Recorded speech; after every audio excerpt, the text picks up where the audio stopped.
para usted, en primer lugar, ¿esto es un aval financiero o no es un aval financiero en el estricto sentido? No, claramente no es un aval fiscal, de ninguna manera.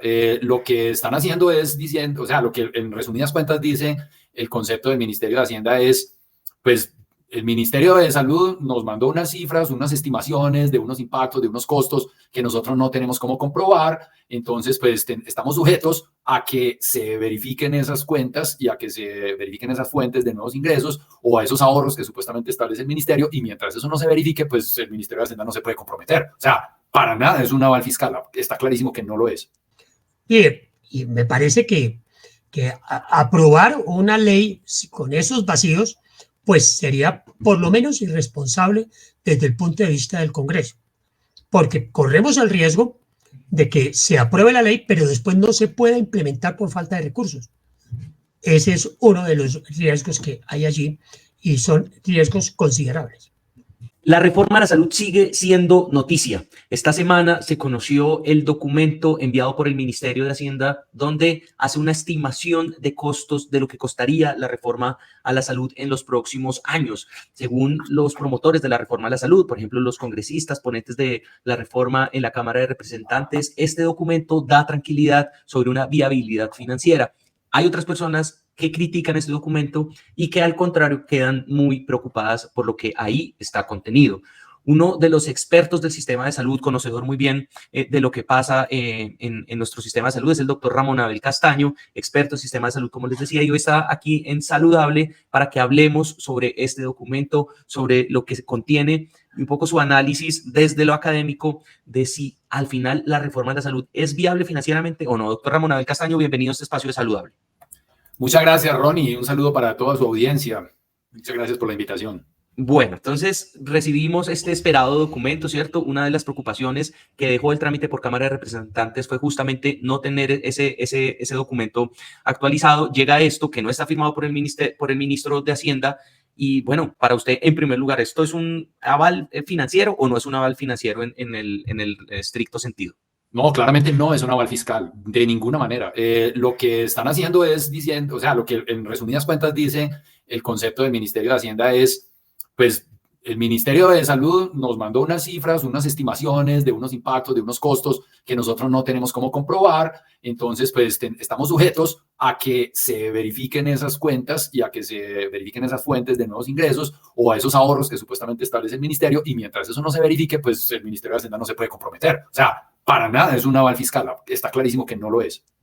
Bueno, usted es un documento de 9 páginas, doctor Ramón Abel Castaño. ¿Cuáles son sus sensaciones después de leerlo? Pues básicamente que el ministerio, el gobierno, está insistiendo por todos los medios posibles para que Hacienda le dé el aval fiscal a su propuesta de reforma y de esa manera, digamos, desempantanar un poco el trámite del proyecto en el Senado. Pero el aval fiscal es solamente uno de los elementos, sin duda muy importante, hay que reconocerlo, pero no es el único, ¿sí? Es decir, hay una serie de elementos que, supongamos, si la reforma fuera en teoría viable, como dice el ministerio, pues hay otras consecuencias que también hay que tener en cuenta, ¿sí? Todo lo que va a pasar con la atención de mediana y alta complejidad, con el agotamiento temprano de los recursos, con otra cantidad de consecuencias que no pasan por el aval fiscal, pero que realmente tienen unas implicaciones muy serias para la salud y para el sistema de salud de los colombianos. Creo que también hay que mirarlo desde esa perspectiva. Bueno, si podemos aterrizar un poco, doctor Ramón Abel Castaño, ¿qué es lo que dice este documento? Voy a intentar proyectar aquí, pero ¿cuánto, según este documento, nos costaría la reforma a la salud en los próximos años? Sí, pues el documento trae unas tablas donde muestra los costos y los gastos y pues dice más o menos que en los próximos años, entre el 25 y el 33, pues va a ir incrementando la proporción del Producto Interno Bruto que se dedica a salud, ¿sí? Y pues preocupa mucho que hay unas diferencias entre los gastos y los ingresos que están muy estrechas. Digamos, los ingresos están muy ajustados o casi que están muy pegaditos de los gastos. Es más, en todos los periodos de lo que muestra la tabla 2 es que los gastos son superiores a los ingresos.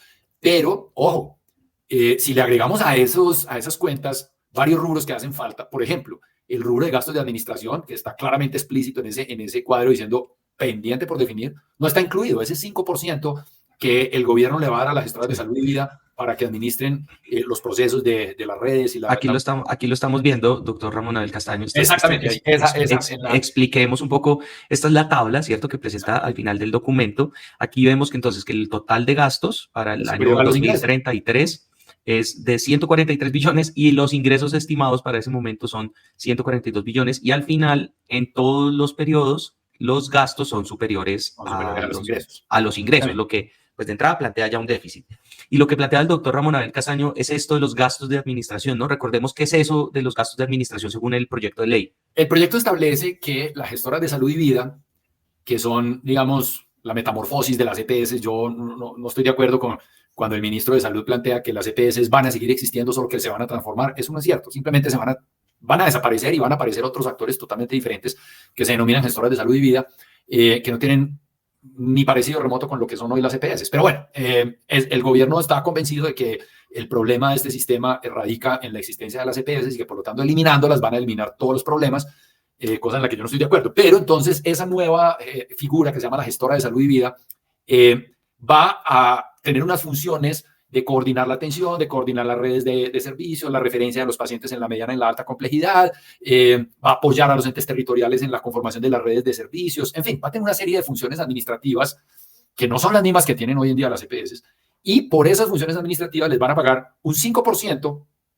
de lo que cueste la atención en la mediana y alta complejidad en esos territorios, ¿sí? Entonces, si fuéramos a agregar la atención, ese 5%, uno diría, si usted puede señalar ahí, Ronnie, en el rubro es que no está, mediana y alta complejidad, de mediana y alta complejidad, la segunda fila, ¿cierto? Acá estamos. Segunda fila, exactamente. Entonces, por ejemplo, para el año 2025 se espera que el gasto de mediana complejidad y alta complejidad sea 71.9 billones, 72 billones de pesos. Entonces, se supone que el 5% de esos 72 billones va a ser un rubro adicional para 3.6 billones más o menos. Más o menos, ¿cierto? Exactamente.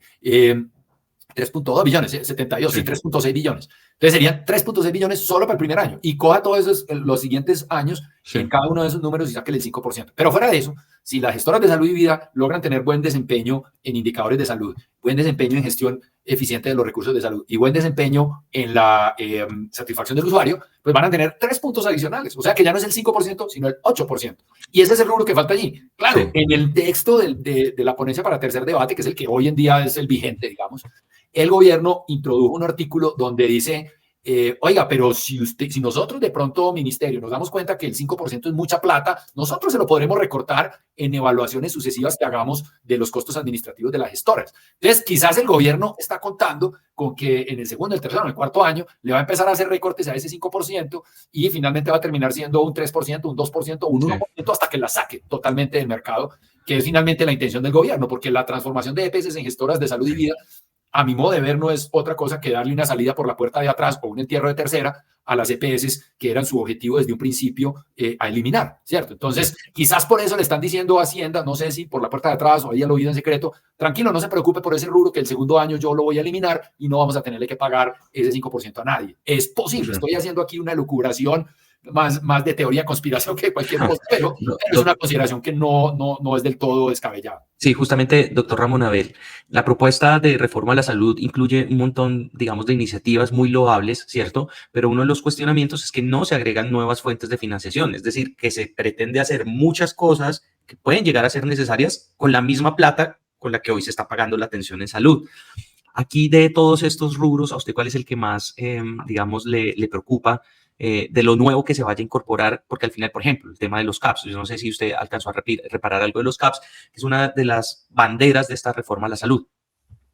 Sí, realmente, como usted bien lo dice, la plata que hay es la que hay. Supuestamente va a haber un incremento en lo correspondiente al Sistema General de Participaciones, pero como bien lo dice este comunicado, este oficio del Ministerio de Hacienda, ese recaudo efectivo del Sistema General de Participaciones va a depender del recaudo tributario, del comportamiento de los impuestos y de la macroeconomía. Entonces, hacer una proyección de que ese rubro va a incrementarse, pues es cuando menos incierto, ¿sí? Ahora, dado que los recursos son esos, ¿sí?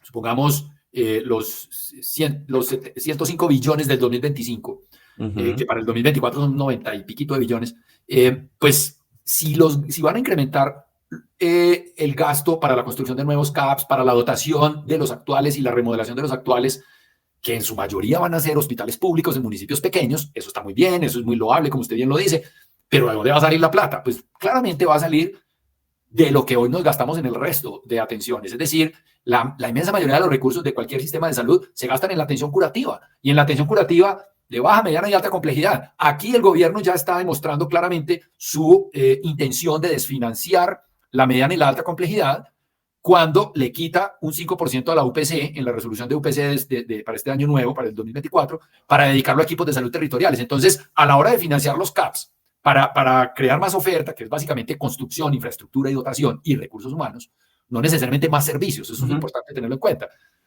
Pues, ¿de dónde van a salir los recursos? Pues de lo que sale, de lo que estamos dedicando hoy a la prestación de servicios de mediana y alta complejidad. Y yo creo, honestamente, que todos los sistemas de salud enfrentan esa tensión. Oiga, le damos más recursos a la atención curativa de mediana y alta complejidad, lo cual le genera protección financiera a los hogares y no los expone al riesgo de tener que vender sus activos productivos o endeudarse para pagar la cuenta en el hospital. Ese es el sistema colombiano actual y la pandemia lo demostró. La otra parte, el otro extremo de la balanza es, oiga, no, si dedicamos tanto recurso a atención de curación y protección financiera, pues vamos a descuidar la promoción y la prevención, que es el gran discurso del gobierno. Sí. Entonces, por eso en Colombia tenemos, digamos, reducido, no olvidado, porque sí se hace atención primaria, pero no en las proporciones que quisiéramos todos e incluso el gobierno. Entonces nos vamos al otro extremo de la balanza y decimos, no, entonces gastemos más en promoción, prevención, detección temprana, en atención primaria, que ahí es donde se impactan realmente los resultados en salud de un país y lo que nos permite realmente mantener a la gente aliviada para que produzca y la economía crezca. Las dos posiciones son viables, las dos posiciones son legítimas, pero no se pueden lograr las dos al tiempo. Entonces, si el gobierno tiene el plan de desfinanciar la atención curativa, que es la que protege financieramente a los hogares, para darle más prioridad a la atención primaria, pues que lo diga explícitamente entonces, porque eso tiene unas implicaciones frente al discurso que el mismo gobierno ha planteado con vehemencia desde mucho antes de llegar al gobierno, según el cual este es el sistema donde más se viola el derecho a la salud de las personas, porque tienen que poner tutelas, porque tienen que poner peticiones, quejas, reclamos y denuncias todo el tiempo, y el sistema está lleno de barreras de acceso. Pues las barreras de acceso son en la atención curativa, precisamente. Entonces, si le van a quitar los dineros a la atención curativa de mediana y alta complejidad, que porque este sistema no se ocupa sino de lo curativo, para financiar la baja complejidad y la atención primaria, repito, es legítimo y está bien hecho, entonces que pongan las cartas sobre la mesa y digan cuál es su discurso sobre la protección del derecho a la salud, porque no se pueden hacer las dos cosas al tiempo. Doctor Ramón Abel, yo quisiera que finalmente revisáramos este último párrafo que también ha llamado mucho la atención, ¿cierto? Y porque casi que condiciona que todo este cuadrito de aquí arriba pues está sujeto a que haya, tal como dice acá, que va a recortes de gastos de funcionamiento e inversión del gobierno en otros rubros. ¿Qué significa eso? ¿Cómo podemos traducir eso? Pues básicamente se lo voy a poner en términos de su economía del hogar, ¿cierto? Vamos a gastar... Hogar de soltero, por favor, doctor. Bueno, la economía del hogar de cualquier... vamos a gastar, vamos a reasignar los recursos, los ingresos que tenemos para la educación de nuestros hijos. Vamos a meter a nuestros hijos a un mejor colegio, porque de eso depende su futuro. No les vamos a comprar ropa linda, ni vamos a tener un carro bonito, ni una casa bonita. Vamos a meterlos al mejor colegio, pero el mejor colegio nos vale mucho. ¿Qué nos toca hacer? Pues irnos a vivir a un barrio más sencillito, o tener un carro más baratico, o comprar menos ropa de marca, o comer menos comida costosa. Así le toca a todos los hogares del mundo, ¿cierto? Si van a gastar más en cosas que son muy importantes para el futuro de los hijos, pues deben gastar menos en otras. Ese es básicamente el mensaje que nos están dando aquí. Haga de cuenta que Colombia es una gran familia, donde tenemos un papá que se llama ministro de Hacienda, y los hijos le están pidiendo más plata para gastar en salud. Entonces el ministro le dice, listo, gaste más en salud, pero entonces quitémosle plata, qué sé yo, a educación, a defensa, infraestructura, otro montón de cosas. Porque el ministro de Hacienda, que es el papá, dice, esta es la plata que hay. Y tiene toda la razón. Pero es que además faltan rubros por incluir ahí. Como le decía, el de los costos de administración, que a lo mejor el gobierno le dijo ahí al oído, tranquilo que eso lo vamos a llevar a cero. Póngale pues, que eso sea verdad. Pero falta otro rubro muy importante. El artículo 48, en su parágrafo 3, dice, en su parágrafo 5, dice que las EPS con participación accionaria del Estado, o sea, no EPS, Sabia Salud, Capital Salud, Sabia Salud y la de los Llanos, Capresoca, que tienen participación del Estado y no EPS, por supuesto, podrán certificar la asunción del pago de sus pasivos y acreencias por parte de la nación o de la entidad territorial de su respectiva jurisdicción como respaldo de cumplimiento para convertirse en gestoras de salud y vida. ¿Cuánto cuesta ese pasivo? Esa faltante de reservas técnicas, esa cartera morosa que no han pagado, ¿cuánto cuesta ese pasivo? Y no está incluido en esa cuenta. Y sabemos que la nueva EPS es la mayor deudora en este momento. Tiene un faltante de más de 4 billones en reservas técnicas. Pues entonces ahí habría que poner otros cuantos billoncitos en la primera parte. Entonces, fuera que dice, no hay plata extra, Las cuentas que usted me dice, señor Ministerio de Salud, no tengo cómo verificarlas, entonces no me comprometo con esas cuentas. Tercero, me falta incluir otros rubros. Y cuarto, entonces la conclusión es, pues hágale con esa reforma, pero saque la plata de otra parte. Le está diciendo al CONFIS, mejor dicho, para que nos sometamos al marco fiscal de mediano plazo, entonces van a tener que recortar gastos en otro lado. Entonces, para nada es un aval fiscal. Los que están creyendo que el Ministerio de Hacienda por fin le dio el aval a la reforma están muy equivocados. No es eso. Yo tenía aquí apuntada como última pregunta, doctor Ramón Abel Castaño, si usted quedaba tranquilo, pero pues ya me respondió. Obvio que no, por supuesto que no quedo tranquilo. Porque un poco... Perdón, pero Ronnie, falta otro dato muy importante. Dos cosas muy importantes en ese escenario que estaban igualitas en el informe anterior. Uno, al eliminar los controles previos y al debilitar seriamente los controles concurrentes, que son los que hoy hacen las EPS y por los cuales las quieren sacar precisamente de la cadena, porque ejercen los controles previos para que la plata alcance. ¿Qué son controles previos? Además, hay gente del gobierno que no entiende este concepto. Creen que controles previos es revisar la factura antes de mandarla a la ADES. Eso es un control posterior. Los controles previos son los que se hacen antes de que se preste un servicio. Cuando la EPS contrata con un prestador, con una IPS, le dice, vamos a contratar bajo estas reglas de acceso, bajo estas normas, estos procesos de autorizaciones, estas guías de práctica clínica y estos criterios, ¿cierto? Entonces, cuando el prestador, antes de prestar el servicio, ya tiene un control que le dice en qué condiciones no debe prestar el servicio. Puede hacerlo, claro que sí, pero entonces tiene que consultar, tiene que ir a una junta de pares, tiene que pasar por un proceso de autorizaciones, ¿sí? Y la EPS dice, ok, hágalo. O dice, no señor, no es pertinente o no es urgente, puede esperar. Esos controles previos desaparecen. Así la ley le diga a las gestoras de salud y vida, que se lo pegaron literalmente a última hora, que las gestoras de salud y vida harán los controles previos y concurrentes para dejar tranquilos a muchos miembros de la Comisión Séptima y de la plenaria de Cámara que insistieron con eso. Lo metieron ahí como, digámoslo así, coloquialmente, pegadito con babas. ¿Sí? Controles previos y controles concurrentes. Pero las gestoras no tienen ningún incentivo para hacer controles previos como los hacen hoy como EPS, puesto que están controlando su propia chequera. Como ellas no van a tener la chequera propia, simplemente le van a manejar la plata a la ADRES. Entonces, si no tiene ningún incentivo para hacer controles previos y si el paciente quiere que le operen su juanete o su catarata ya y no dentro de 6 meses, pues ¿cuál es el problema? Apruébelo. Y si media una tutela o una queja ante la super, pues hágale. Y entonces las gestoras le van a pasar ese problema a la ADRES. Segundo, las decisiones médicas están llenas de incertidumbre siempre. Y el médico siempre querrá hacer una pruebita más, ordenar un medicamento más, avanzar un poquito más, dejar al paciente un día más en el hospital o en la UCI, sin necesidad de que eso sea corrupción, buscando legítima y genuinamente el bienestar del paciente. El médico, exacto, trata de reducir su incertidumbre utilizando más recursos del sistema, porque no los paga el paciente, y de esa manera busca el beneficio para el paciente. Ese solo factor, en ausencia de controles previos, de auditoría, de control entre pares, de autorizaciones, etcétera. Ese solo factor puede representar un desbordamiento del gasto anual que no sabemos de cuánto es, pero usted lo puede modelar. Si va a ser del 5, si va a ser del 10, del 15, del 20%. Y creciente además, porque todos los años va creciendo. Eso va creciendo como la burbuja, ¿cierto? Como la espuma. Entonces, si le ponemos un incremento anual del 10% al gasto total en mediana y alta complejidad, y en baja también, porque tienen presupuestos de oferta, como bien lo dice el proyecto. Entonces, imagínense usted el gasto en salud creciendo al 5 o al 10% anual, pues en menos de 10 años estamos gastando el doble. Ese componente no lo incluye el modelo y es una omisión protuberante. Y la segunda omisión protuberante o la segunda sobreestimación es que siguen insistiendo con que el ministerio dice que van a reducir los costos y que van a mejorar la gestión en la mediana y alta complejidad y por eso el gasto no va a crecer tanto como está creciendo ahora, porque ahora crece es porque no hay prevención y promoción. Eso es falso. Eso no lo ha hecho ningún país en el mundo. Ningún país en el mundo ha logrado, por lo menos de ingreso medio y alto, ningún país en el mundo ha logrado controlar el crecimiento del gasto agregado en salud. El gasto crece y crece y crece porque cada vez estamos más viejos, porque cada vez hay más enfermedades crónicas y degenerativas y porque hay más tecnologías en salud que son más costosas. Entonces, si van a creer que con la promoción y prevención van a reducir eso, están equivocados. Eso no ha pasado. Tal vez lo que están contando, con lo que está contando el ministerio, es que va a desfinanciar la mediana y alta complejidad y con eso pues se va a cuadrar las cuentas. Y eso pues, como decía anteriormente, es un enorme retroceso en la garantía del derecho a la salud porque las tutelas y las PQRDs en Colombia se ponen para servicios de mediana y alta complejidad, no por consultas de gripa ni controles prenatales. Pues doctor Ramón Abel, complejo el panorama, esperamos pues que se pueda ampliar un poco. Yo creo que también el Ministerio de Salud debería, y los ponentes pues de la reforma ahorita que sigue viva en el Senado deberían ampliar un poco este documento y yo creo que dar el debate desde lo académico, ¿no? Y sobre todo escuchar las voces de expertos como usted. Entonces esperemos a ver qué pasa, cuál es el desenlace de esta historia llamada reforma a la salud que nos tiene ocupados y preocupados desde hace, yo creo que casi 2 años. Doctor Ramón Abel, muchas gracias por estar en este espacio de Saludable. Como siempre, muy valiosos sus aportes. Seguimos también atentos a sus redes sociales. Por favor, recuérdenos sus redes sociales donde usted hace una divulgación activa de sus opiniones y de sus comentarios alrededor de los temas coyunturales del sector.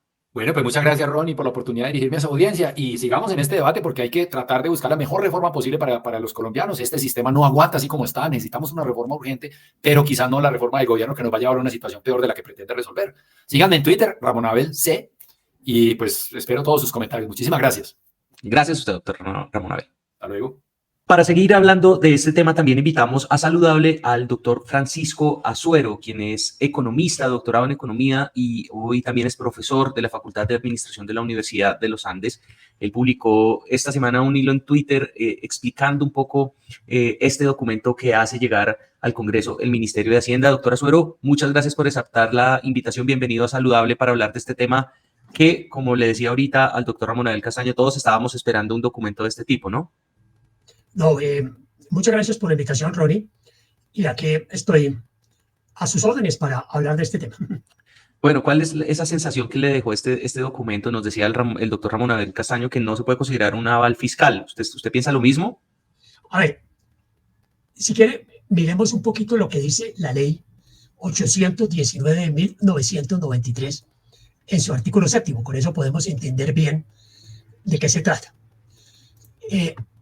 La ley lo que dice es que en todo momento el impacto fiscal de cualquier proyecto de ley, ordenanza o acuerdo que ordene gastos o que otorgue beneficios tributarios deberá hacerse explícito y deberá ser compatible con el marco fiscal de mediano plazo.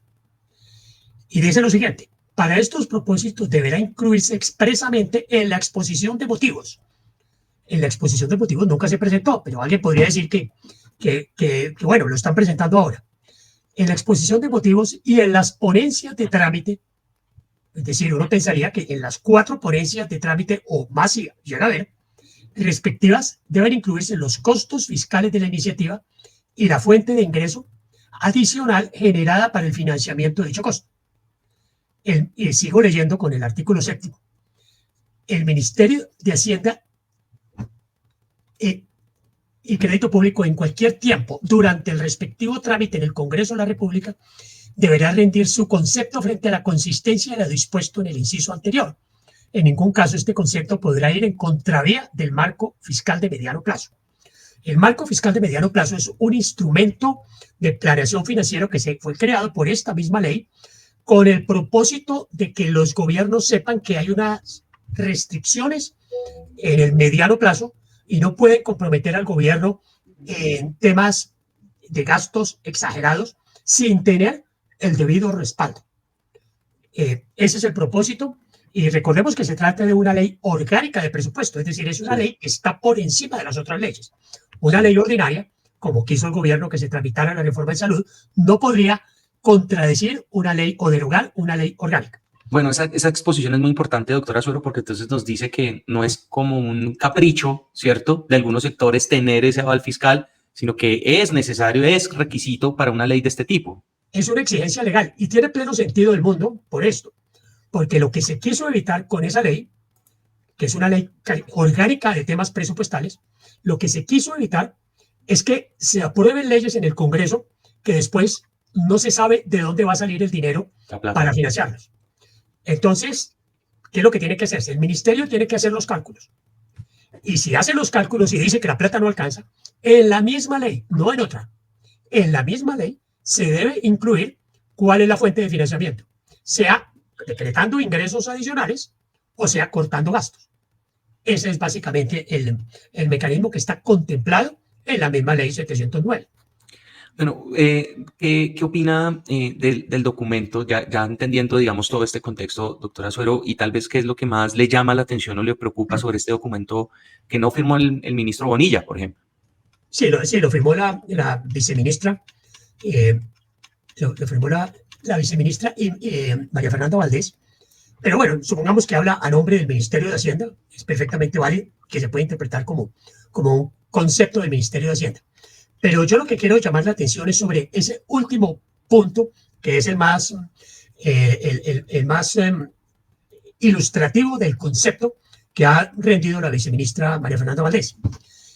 Al final, el último párrafo de ese concepto dice lo siguiente: conforme al expuesto en este documento, los costos fiscales mencionados podrían incorporarse de forma compatible con el marco fiscal de mediano plazo del 2024, siempre que el Consejo Superior de Política Fiscal apruebe, como parte de los límites de gasto establecidos en aquel documento, en sesión previa a su radicación en el Congreso de la República el 14 de junio del año en curso, un recorte de gastos de funcionamiento e inversión del Gobierno Nacional Central en otros rubros que sirve exactamente como fuente de financiamiento a los costos fiscales referidos. ¿Qué es lo que puede uno concluir leyendo este párrafo? Ahí lo estamos viendo en pantalla, estamos proyectando, doctora Suero. ¿Qué es lo que está diciendo en concreto la viceministra? Que la plata no alcanza. Que con los recursos que tiene hoy el Gobierno Nacional, pues no alcanza a financiar todos los gastos contemplados en el proyecto de reforma de salud. Solo que yo tengo una diferencia desde el punto de vista legal con el procedimiento que está proponiendo la ministra María Fernanda. Ella lo que dice es que el CONFIS tiene que aprobar un límite de gastos en el momento en que contemple el plan el marco fiscal de mediano plazo, que se va a radicar en julio. Y en ese momento, el gobierno va a incluir entonces el recorte de gastos de funcionamiento e inversión que le abra espacio a estos proyectos. Me parece que es muy complicado que se apruebe el proyecto sin antes estar asegurado el recorte, porque está condicionando el recorte a que lo apruebe el CONFIS. Pues uno esperaría, el CONFIS hoy son en su mayoría funcionarios gubernamentales y pensaría que no habría demasiado problema en que lo aprueben. Pero está el recorte de gastos. Mejor dicho, el procedimiento que está proponiendo la ministra es, o implícitamente está diciendo, bueno, aprueben por ahora el proyecto de ley, que después vamos a recortar los gastos. Me parece que no es lo que corresponde con lo que dice la ley 709. En el mismo proyecto, para que haya espacio, tienen que aprobar el recorte de gastos. En el mismo proyecto de ley, es lo que dice la ley 709, no después. Entonces, bueno, ese es el primer elemento sobre el que quiero llamar la atención. Ese documento de 9 páginas, doctora Suero, y tratando de hacer pedagogía también, digamos, ¿cuál puede ser una conclusión que pueda aterrizar, digamos, al entendimiento de la gente? Porque al final, pues, temas de plata son bastante complejos, pero para el paciente, para el usuario del sistema de salud, ¿usted cómo le podría un poco interpretar su conclusión frente a lo que está expresado ahí? ¿Va a cambiar, se va a garantizar? ¿Cómo podemos traducirlo al común de la gente? Lo que dice el Ministerio de Hacienda en este documento dice muchas cosas. Dice que hay unos gastos que podrían eventualmente caber. Dice que hay otros gastos que no tiene manera de cuantificar. Por ejemplo, todo lo que tiene que ver con los centros de atención primaria. Porque dice, hasta ahora el ministerio nos pone unos gastos mínimos de centros de atención primaria, pero como no tiene el plan completo de cuántos centros de atención tendrían que construirse en el país, entonces no tengo manera de opinar sobre eso. Las reformas institucionales que se proponen, en el ministerio, en la ADRES, en la Superintendencia de Salud, por ejemplo, simplemente el Ministerio de Hacienda dice, no tengo manera de saber cuánta plata van a costar esas reformas institucionales. Y pensemos únicamente en la ADRES. La ADRES, todas las facturas que hoy procesan las EPS, que son millones y millones diarias, las van a tener que concentrarse en la ADRES. Eso requiere, primero, un esfuerzo institucional enorme. Va a tener que aumentar el personal, definitivamente. Y va a tener que hacer unas inversiones importantes en sistemas de información. Eso simplemente no está contemplado en el proyecto. Y me parece que aprobar una ley con esos vacíos, pues sería por lo menos irresponsable desde el punto de vista del Congreso. Porque corremos el riesgo de que se apruebe la ley, pero después no se puede implementar por falta de recursos. Ese es uno de los riesgos que hay allí y son riesgos considerables. Entendido, doctora Suero. Frente al tema, por ejemplo, de la administración, también lo hablamos ahorita con el doctor Ramón Abel Castaño, que no está incluido dentro de la lista. Hay otros costos que tampoco están contemplados ahí y que, pues, digamos, un poco desdibujarían lo proyectado por el Ministerio de Hacienda. Claro, el Ministerio de Hacienda es muy claro en que hay unos costos que simplemente no tiene la manera de saber a cuánto asciende. Por lo tanto, le queda muy difícil al Ministerio de Hacienda dar un aval en esas condiciones. Por ejemplo, los costos que incluye la formalización del talento humano en salud de los prestadores públicos que funcionarán como CAPS. El Ministerio de Hacienda dice claramente que el Ministerio de Hacienda le solicitó al Ministerio de Salud los supuestos utilizados y la sustentación de los datos utilizados para la estimación de los costos. Pero esa información solamente hasta ahora se encuentra en proceso de consolidación por parte del Ministerio de Salud y Protección Social. Lo correcto es que una vez hecho el Ministerio que haga el Ministerio de Salud esos cálculos, se los mande a Hacienda, Hacienda revise si esos supuestos son válidos y si esos costos resultantes son válidos. Entonces, en ese momento, el Ministerio de Hacienda lo incorpora en los costos del proyecto y entonces pasa a examinar si es viable o no es viable ese proyecto. Lo mismo en lo que tiene que ver con la senda de montaje de los CAPS, que ya lo mencioné. Dice el Ministerio de Hacienda claramente que le corresponde al Ministerio de Salud presentar la justificación y el sustento necesario que soporte dicha senda. Quiere decir que en este momento no está, porque si no ya lo citaría el Ministerio de Hacienda en su carta. Lo que tiene que eso es lo que tiene que ver con la progresividad en la senda de implementación. Dice el Ministerio de Hacienda, el Ministerio solicitó que esa información fuera detallada para efectos de que se precisen los datos de acuerdo con el plan de implementación de la reforma. No sabemos. Entonces el Ministerio de Hacienda pues no sabe cuáles son los gastos que se van a aumentar en 2024, 2025, 2026, según la senda planeada para implementación del modelo por parte del Ministerio de Salud. Y hay una frase ahí que uno no entiende, porque en lo que tiene que ver con la infraestructura de las CAPS, dice el Ministerio de Hacienda lo siguiente: adicionalmente, el Ministerio de Salud ha informado que los CAPS y la infraestructura que se requieran no son inherentes a los costos de la reforma para las vigencias futuras. Yo francamente confieso que no entiendo esta frase. Como si no fuera parte de la misma ley. Entiendo yo. Claro, los CAPS son parte fundamental de la ley. La infraestructura para construir los CAPS pues resulta de la misma ley. Entonces, decir que no son inherentes a los costos de la reforma para las vigencias futuras, yo realmente no entiendo esa frase.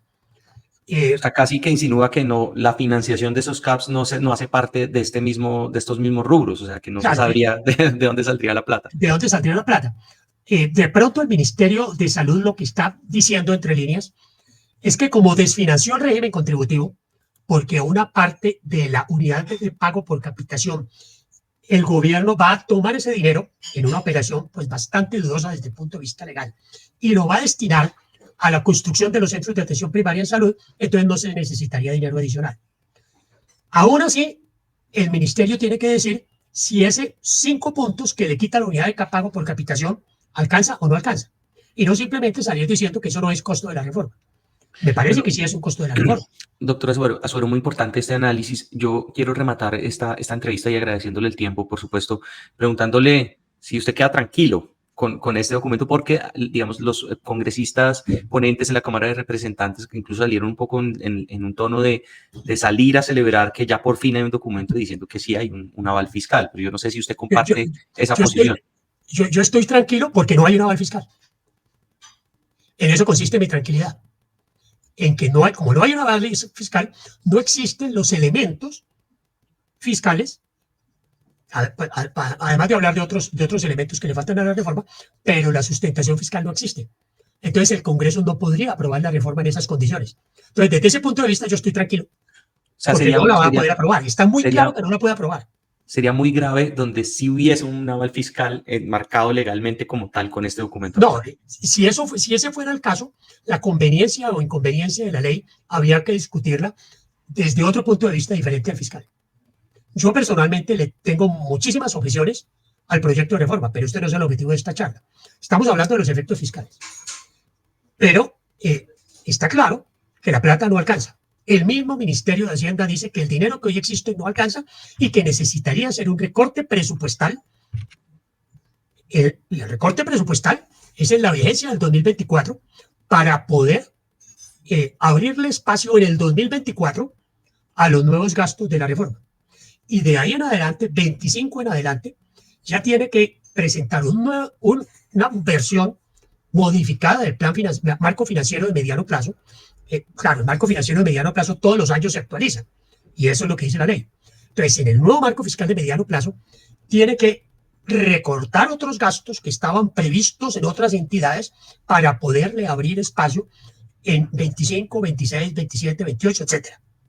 Y en el momento en que presente el proyecto de presupuesto de 2025, que tiene que corresponder, guardar correspondencia con el marco fiscal de mediano plazo que ha presentado unas semanas antes el gobierno al Congreso, pues en ese momento ya tiene que incluir, pues tiene que ser un proyecto de presupuesto coherente, es decir, donde haya unos ingresos, haya unos gastos, haya un déficit a ser financiado con endeudamiento, pero todo eso coherente con el marco fiscal de mediano plazo.